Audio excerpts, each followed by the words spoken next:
So this morning I got a message from somebody who I really like, and they told me that they're starting a brand new hobby that has absolutely nothing to do with sewing, but they were watching my videos over and over and over and over because they found my voice really soothing, and I just thought that was one of the best compliments I'd ever received.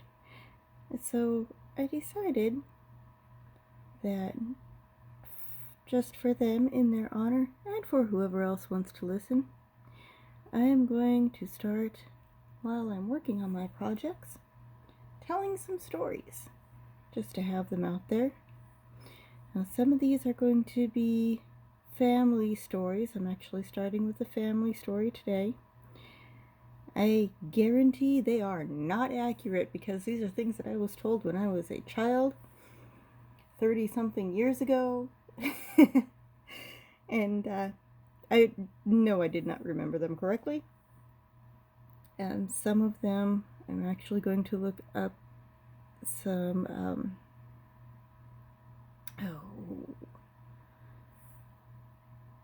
what is it called? Public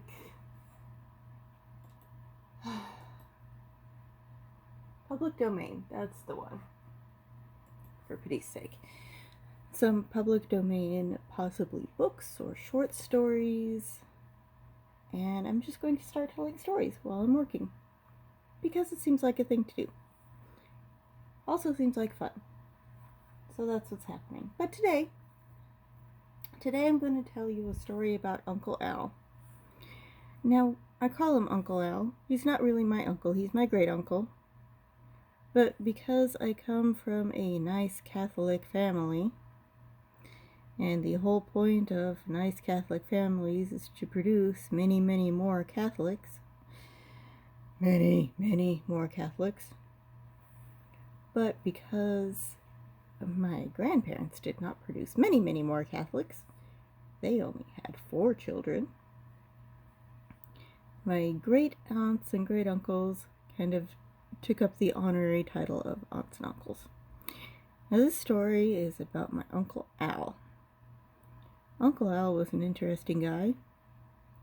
He was an actual cowboy, as in, he would go out with herds of cattle for months on end and come into town maybe once a month and hoop and holler and live it up. And that went on until we call her Aunt Pleen, but Aunt Pleen put her foot down, and that ended that. But he got bored because it's Uncle Al, and Uncle Al in his infinite wisdom decided that he was going to raise American bison, also known as buffalo, which is actually a really cool thing. And he was well aware of what they stood for and what had happened to them and all this sort of thing. But he started out with just a couple and built up the herd, and he was actually fairly successful at it. He got to the point where he was known throughout various portions of the West, and he was actually known for his buffalo herd. Excuse me, I just burped. And he got to the point where people would hire him to gather up one of his bull buffalo and put it in a trailer and haul this trailer cross country, and they would hire out his bull buffalo for stud services in trying to help grow other buffalo herds, or for beefalo purposes. Beefalo is a cross between cattle and buffalo. Delicious things. But this was back in the 30s and the 40s. It was pretty rare for people to see a truck with a trailer on it hauling anything. Much less if you look closer and see a buffalo in there. But Uncle Al had a handful of these bull buffalo that he had trained to just walk right up in there, and they'd go across country, and he'd settle down in whatever little town that he was hired to go to for a week or two while his bull buffalo were out doing what they did and breeding. And this is all fine and dandy. He actually got paid fairly well for these services. Well, one time he went down to Texas, a little town not too far from the border, from what I understand. And he'd been there for a couple of days, long enough that he found the local cantina, and long enough that the locals in this little town got used to him sitting at what was his place at the far end of the bar on the little stool. But after he'd been there for a few days, this jefe from Mexico decides that he was coming up, all full of bluster and blunder about how he had the absolute best fighting bulls for the bullfights in his corner of Mexico, and there was no way they could be beaten, and on and on and on. You know, it just went on for a couple of hours. The locals in the bar were just rolling their eyes. They were getting tired of it, but nobody was going to kick him out. Uncle Al, being his nice, calm, collected self, sat there and sat there and sat there and listened to this guy and listened to this guy until he finally got tired of it. And he stood up. He said, "I've got a bull. I can bring him down to your town a week from now,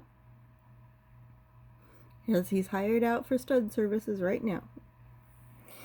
And I'll bring this bull down to your town in Mexico, and we'll have our two bulls fight."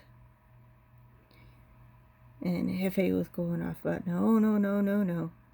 Nobody's bulls can beat mine. Mine are the best. Blah, blah, blah, blah, blah, blah, blah, blah, blah, blah, blah, blah, blah, blah, blah, blah. And Uncle Al says, "Well, I was just paid an awful lot of money for my bull stud services, and I'll bet you we'll make this worthwhile." And so they settle on what was an obscene amount of money. I think it was like $400 or $500, something like that. I mean, it was a lot of money for those days. And Jefe trundles back off to Mexico to go get ready for this big bullfight. And about a week later, Uncle Al goes down and loads up his bull bison into his trailer, takes him across the border into Mexico, finds this little bitty town.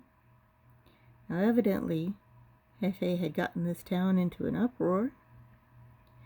There was this big bullfight that was going to be happening, and everybody in town was excited because it was essentially an extra holiday, and there had been decorations, and there was this whole party atmosphere, and Uncle Al starts rolling through town on the day that he was supposed to get there, and everybody starts pouring out of their houses and coming out to see what was going on and getting ready to go down to this great big arena that was the biggest building in the area, and that had been all decorated up, and the band was out in the street. And as he was rolling by, people started realizing the thing in the trailer wasn't a standard beef bull. But they all wander down to the arena, and Uncle Al gets down there. He backs the trailer up next to the arena door and opens up the trailer and wanders out into the arena and tosses down some hay. And this bull buffalo comes out and trundles on out into the middle of the arena where the hay is, completely ignores the crowds around him, starts swishing his tail and eating the hay, calm as anything. And Uncle Al, he finds out who's selling the cerveza, and he gets himself a beer, and he wanders up into the stands and ignores the crowds, sits there and watches his bull buffalo calm as anything. And then here comes Jefe, and he starts making speeches and waving his hands in the air and getting the crowd all worked up, and the bull buffalo is sitting there munching the hay and ignoring them, and Uncle Al is sitting there sipping his beer and ignoring them. And they get worked up and they start yelling and screaming, and the band is playing, and in the middle of this uproar, Jefe throws his hands in the air, and this other gate opens, and this big black bull comes roaring out. He's stamping and snorting and starts throwing dirt all over the place and tossing his head and bellowing like there's no tomorrow, and the crowd just goes nuts. Absolutely bonkers. And of course that sets the bull off even more, and he's running around in circles around the edge of this arena, and of course the bull buffalo is standing there in the middle of this arena, ignoring everything going on and munching on his hay. And Uncle Al is sitting up in the stands very quietly, sipping at his beer and just watching the goings on. And everybody else is roaring and screaming, and finally this bull, this big black bull that Jefe had brought to this arena, the pride of his herd, he looks around and he sees this bull buffalo standing in the arena, and he tosses his head around and he snorts and bellows and lowers his horns and shakes his head and throws dirt up all over the place and starts running as fast as he can towards this bull buffalo. And the buffalo turns and looks at him. He's just munch, munch, munch, munch. And this bull is charging towards him. And the bull buffalo just lowers his head, doesn't even brace himself, just lowers his head and waits. And this bull comes charging, and wham! And he falls over. And the crowd goes dead silent. Like you can hear the flies buzzing. And this bull buffalo belches, flips his tail, goes back to eating his hay. Now, this big prize fighting bull, it was pretty obvious that his neck had just snapped. He was laying there dead. And Uncle Al, being the nice chill customer that he is, finishes up his beer, sets the glass aside, says, well, I believe we know who won, and very calmly gets up and walks down, and you can hear his footsteps as he's walking down out of the stands around this arena. And as soon as he hits that ground level and is out of eyesight of anybody in the stands, he runs as fast as he can towards his pickup truck and starts burning rubber and peels out of town and doesn't even look back. Left his bull there, left the $500 that he won there, because he figured, being the intelligent man that he also was, he figured that if he didn't get out of there right quick, that he wasn't going to get out of there at all. Aunt Pleen wasn't too happy about this. I mean, he'd gone to Mexico without asking her. He had lost $500 that he was supposed to get. All of a sudden, they were out one of the bulls that were supposed to be making them so much money. But eventually she got over it. And Uncle Al, being Uncle Al, was up to more shenanigans sooner rather than later. But that's my story about Uncle Al. and his bullfighting.